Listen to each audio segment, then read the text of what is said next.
All right, thanks. 4 candidates are running for 2 spots on the Tarrant Regional Water District's Board of Directors. Those candidates are Joe Ashton, Chad Moore, Paxton Motheral, and CB Team, who was appointed to the board in January following Jim Lane's death. A couple points of rules of evidence, I guess, if you want to call them that. We have a 1-minute introduction, and you'll each have a 1-minute allotment to answer each question. Our timekeeper is right there, so she'll be flashing the time for you. When she flashes the time, your time is up. Just be courteous of that. And we do no rebuttals in this kind of a thing, so. All right, so we will begin with introductions in alphabetical order. Candidate Ashton. Thank you. My name is Joe Ashton. I am currently the mayor of River Oaks. I've been mayor for the last 3 years. Before that, I spent 8 years on the city council there in River Oaks. My day job is that I'm the city manager of Pantego, also here in Tarrant County. So I have a lot of experience in meetings, public hearings, public budgets. I have a lot of experience actually bringing transparency to local government, and that is my focus in this race is to bring transparency to further bring transparency to the water district. I think that over the last few years, over the last 10 years or so, compared to how it used to be, there have been some strides, but there still are some places that I think the district can improve, and I think I have that experience as far as, like I said, through the public experience that I have, both as an elected and an appointed official. A little bit about me, lifelong Tarrant County resident, lifelong resident of River Oaks, and I do have a passion for local government, as you can tell by my experience. So thank you very much, and I greatly appreciate the opportunity to be here. Thank you. Candidate Moore. Hi, my name's Chad Moore. I was inspired to run by reading an article saying that there was opportunities to do a better job. I'm a locomotive engineer, and so I do have hours to sit by myself and think about things. And I decided to do it, which was a surprise to all my family. I'm going to tell you this, that I know that I don't know everything, but I am committed to learning and listening, and I want to do right by the citizens, and I want to bring a fresh, citizen-focused perspective to the board. Thank you. Candidate Motheral. Paxton Motheral, thank you for hosting us tonight. Excited to be here and for the opportunity to run for the Tarrant Regional Water District Board. Lifelong resident of Fort Worth, been civically engaged for all of my career, and been involved, from a practical standpoint, delivering large-scale, complicated projects from a development standpoint. Also from experience, been actively involved with water conservation organizations such as Streams and Valleys. Reason I'm running is our 11 county population area, 11 county service area population is going to double in the next 50 years. And we need to be planning now for the needed water supply that's going to be required to service that population. And then that has to start today. So for me, the reason I'm running is to refocus on water supply, flood control, and get back to what the water district was founded on. Thank you. And candidate team. First.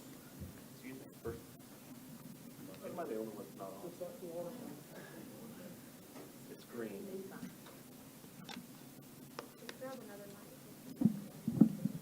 All right. Paxton and I will have to trade. All right. I'll skip. Thank you very much, the fourth report, for having me here.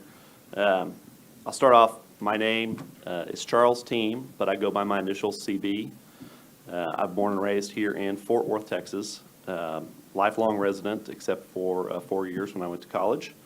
I moved back and began a family my wife and 2 children. I'm passionate about the water district and water supply, and I got that way because my day job as a real estate broker, we look at growth all day. And we in North Texas have been able to grow the way we have because of the ample water supply. Now, it's not going to be that way in 50 years if we don't start working today. The water district has 3 main tenants: water supply, flood protection, and recreation. And I want to be sure that the water district stays concentrated on water supply first and foremost. Why me? I would say my experience sets me apart. I started attending water district board meetings in 2015 with some regularity. So before I ever ran, I had already had 3 years of watching and learning and meeting people under my belt.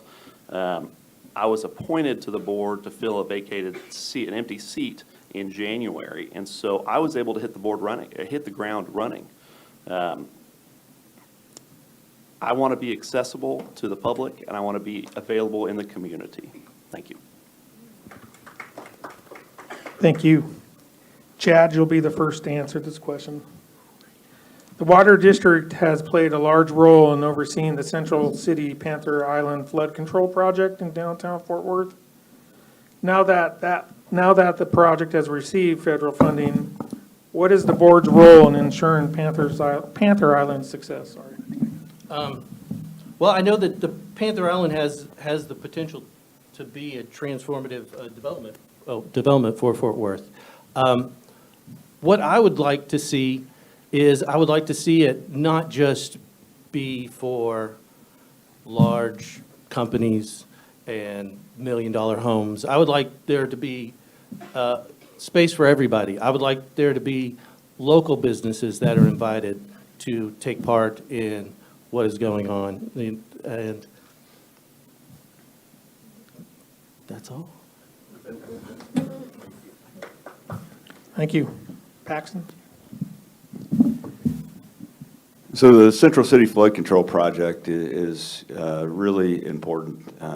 And I think, we have to continue to play the role of supporting the U.S. Army Corps of Engineers in executing that project from a flood control standpoint. We can talk about how Panther Island fits into that, and currently TRWD has partnered with the City of Fort Worth, Tarrant County College, the Real Estate Council, and others to recast the vision for the island. And I'm fully supportive of the plan that was outlined in the recent strategic plan by the general manager to follow through with the visioning and then strategically disposing of the real estate and get the water district out of the real estate development business. Thank you. CB? All right, we'll try to see. Okay, now the microphone works. Perfect. So the Panther Island Central City Flood Protection Project is a massive undertaking. It's taken 25 years. We are very far into it at this point. It has been funded through majority of the channel construction.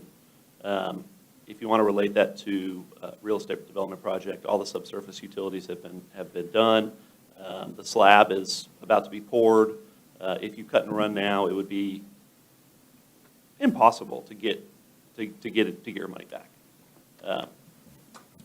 I want to be sure that the board continues down the path, supports the Corps, continues to advocate for the next funding amounts that are required. This is not a project that's going to be done tomorrow. If you look at the current timeline, it's still going to be 2029. That's not necessarily behind time for now, but I want to try to keep it on that timeline as current as possible. Thank you. Thank you. Joe? Well, I think the fact that it's 2023 and we're now looking into how to recast, as was stated, the vision and how to actually achieve it. I mean, that kind of goes to show why there needs to be new blood and multiple fresh sets of eyes on this district, the board of directors for this district. Ultimately, as CB said, you can't stop it now at this point. There's just too much into it. The horse is out of the barn. It's water under the bridge, so to speak. But we do need to have those fresh sets of eyes. And, you know, honestly, right now, it's not to say that I don't agree with what the general manager has proposed, but it's also not to say that I would immediately agree with that. I think every single part of it needs to be reviewed going forward, and that's going to be our job whenever we get there. Thank you. Paxton, you'll go first with this question. In 2021, the Water District faced intense scrutiny for a scandal involving former general manager Jim Oliver receiving a payout approved by the former board president. Since then, residents have been critical of the Water District for lack of transparency and nepotism. If elected, how would you address those concerns? Well, it's a great question, and it was an unfortunate situation with what the Water District found themselves in several years ago. I'm going to be a big proponent of continued transparency at the Water District and enforcing the policies that have been put in place over the last few years, which have become much more robust than were in place at the time. But we need to continue that effort of transparency and good hiring practices as we continue to move forward at the Water District. Thank you. CB? So in 2021, when all this was taking place, I had already run for the Water District once, and I'd been regularly attending board meetings, and got to see all this firsthand. I ran on the stance of transparency. I ran that I wanted to hold staff accountable. I think the board is moving in the right direction on that. Steering a ship is not easy, and it takes time, and it takes effort, it takes lobbying. I'm trying to cram a 4-year term into what's going to be 5 months here. I'd like to get 4 more years to be able to continue to steer that ship. Like I said, I think it's moving in the right direction, but you can't take your hand off the wheel even for a second. I think that leaving that much power in one person's hands, in that case the former board president, is not a good idea, and that has been remedied. Thank you. Joe?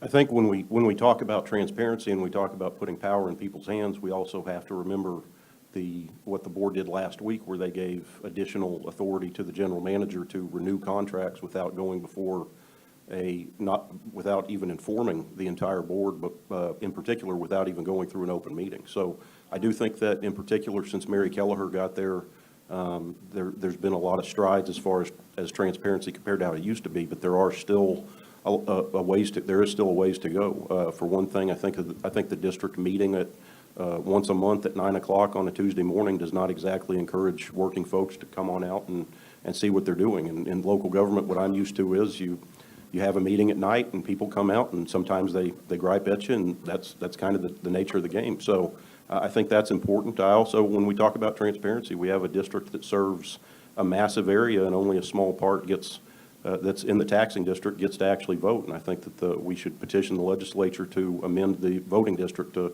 open it up. This is taxation without representation as it stands. Yeah. Thank you. I think that ensuring transparency and openness is key. You need to know what's going on, and you need it to be open to all people. We need to be able to learn and discuss all that's going on with the finances. You need public meetings, you need regular auditing. Yeah, thank you. Thank you. CB, you'll go first with this one. One of the Water District board's key roles is to vote on contracts for major infrastructure projects, as well as lobbying and public relations agreements.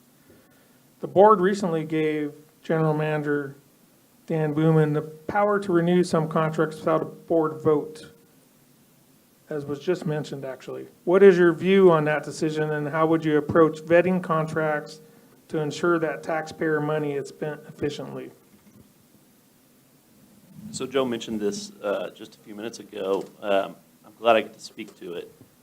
So what the board granted Director Buman the ability to do was to renew contracts that had already had pre-negotiated renewal options in them. So all those contracts, including renewals, come to the board for approval. This is a common practice in what I do as a commercial real estate broker. We negotiate leases with lease extension options all the time. That means that the board has to pay extra close attention to these contract bids at the time that we initiate them, because you're not just approving the initial contract, you're approving potential extensions as well. And that is incredibly important to be sure that the board members don't take their eyes off that, and I will be sure that they do not. Thank you. Joe?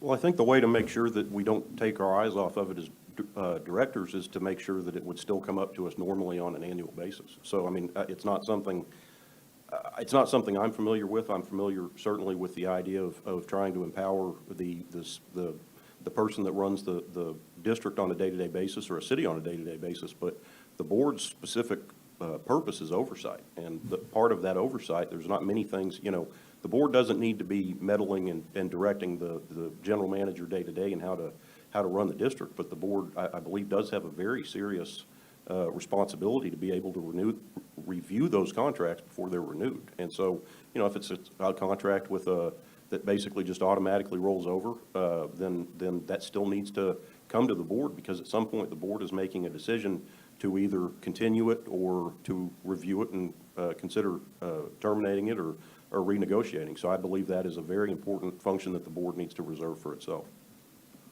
Thank you. Chad? Hello. I believe that you hire people to do a job and you give them the opportunity to do that job. But I also believe that when that I'm sorry, is that me? When that person, sorry, when that person is made to, you know, I don't know how to say it. When all of us are talking about, well, why does he have that? Why does he have that power? That power might be wrong. I think that you as a person would be like, okay, well, that's something that the people don't trust or want, and they will come to the board even though that they don't have to for the renewals. Thank you. Paxton? Yeah, so I was actually at the last board meeting where they discussed this, the renewal amendment to for the general manager. And, you know, one of the things that I think is, you know, critically important, and I find it critically important in what I do in my day-to-day job, is you need to understand the contracts that you're approving, not just the summary page, executive summary, but you've got to get into the weeds and understand all the details of what it is and what are the financial implications of contracts that you're signing, including extension options. CB mentioned, you know, it's pretty common in the real estate world to have these, have a lease renewal or a consultant renewal, you know, extension option. So I think it's incumbent upon the board to truly understand what those are.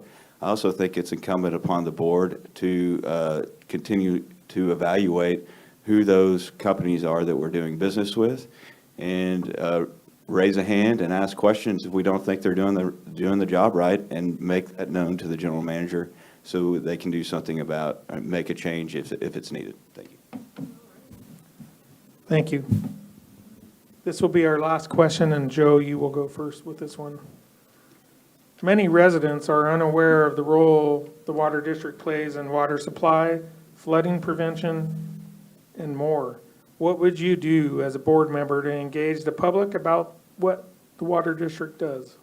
Well, again, I think that even something as simple as having the meetings be in a time that's more accessible is something that can help. I think that opening the district up to where everyone that actually essentially pays for their water from TRWD has a voice, I think is important. And in addition to that, you know, it's just kind of a matter of trying to get that education out there, because even for somebody that's spent half my life in local government, it's a very bizarrely structured district. There's most of Fort Worth's in it, not all of Fort Worth's in it. A few smaller cities like River Oaks and Azle were able to get in it, and at this point now it represents, as was said, 30 customers in an 11-county area, but it's only a very small voice group that actually gets to have a voice in how it's run and how it's directed. So we need to do all of the things that we can do to actually open it up for participation. I believe moving away from committees that don't have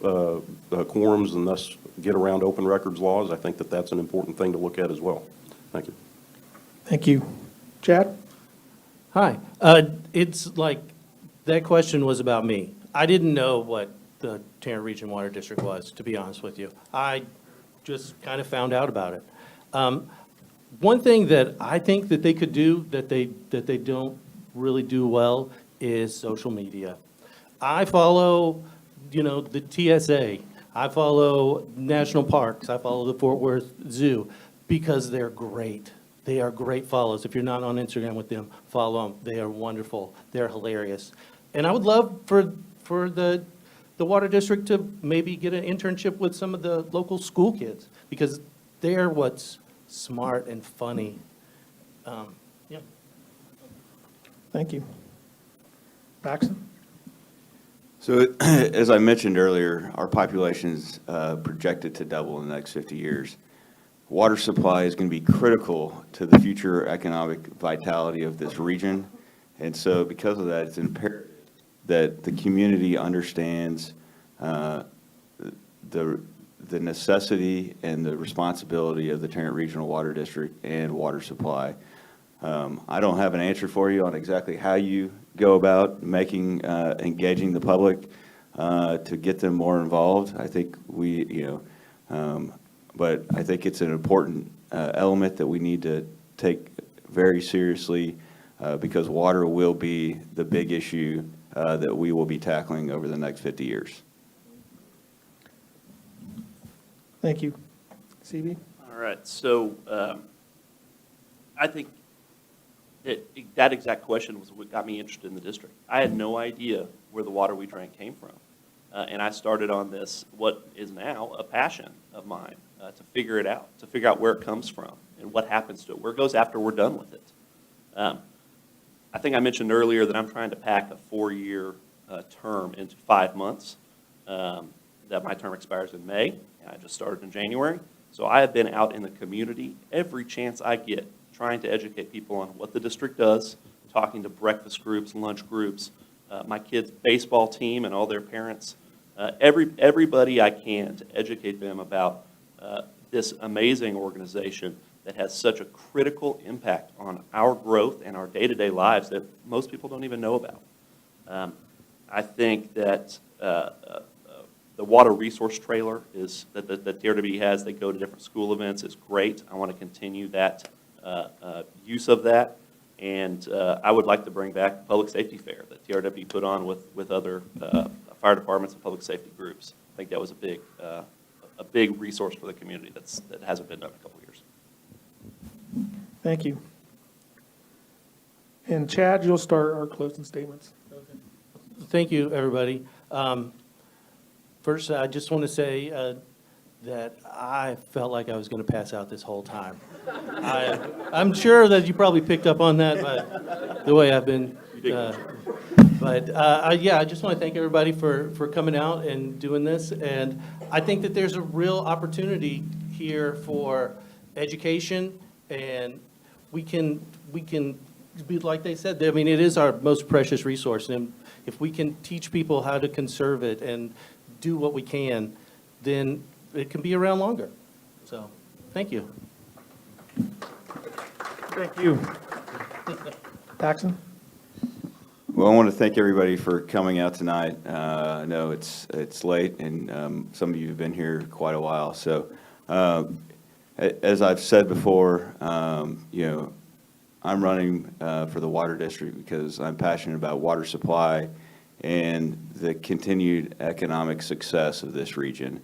And without a continued focus on water supply and flood control, which is items 1 and 2 on the Water District's mission, we are going to be in trouble long term. So that is my focus. Transparency, I think, goes without saying, but I will say it again. We need open and transparent government to deliver the water supply we need to continue our continued growth and vitality. So. Thank you. CV? All right, well, first and foremost, thank you to all of you who stuck around this whole time. Thank you to the Fort Worth Report publisher, Chris Cobbler, for putting this on. This is a great opportunity to educate the public, not just about candidates, but about what TRWD does. Hopefully people have learned some good information. This, one thing we haven't really touched on is that this is one of the most unique elections, not just in Fort Worth, not just in Tarrant County, not just in Texas, but in the United States. A multi-seat, multi-vote plurality election. There are very few examples of this. You get 2 votes in this race. You don't have to choose just one candidate. There are 2 seats open. So remember to vote for 2. I am trying to be as open and accessible and in the community present and again, available to the public. I want to listen to your questions. I want to listen to your issues that you have. And I want to be sure that you understand what the board does. So I appreciate your time tonight. Thank you. And finally, Joe? Yes, thank you all certainly for your time and for the Fort Worth Report and Texas A&M School of Law for having us. It has been, sorry, my niece went to A&M and I'm very proud of her, but I went to Alabama, so roll tide.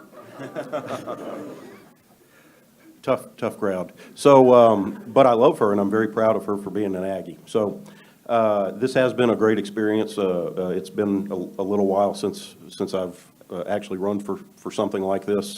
Generally in River Oaks, I haven't had opposition for the last 11 years, so it's a little bit bigger, and it's been a real joy to go to all sorts of groups all around Tarrant County and get to know everyone.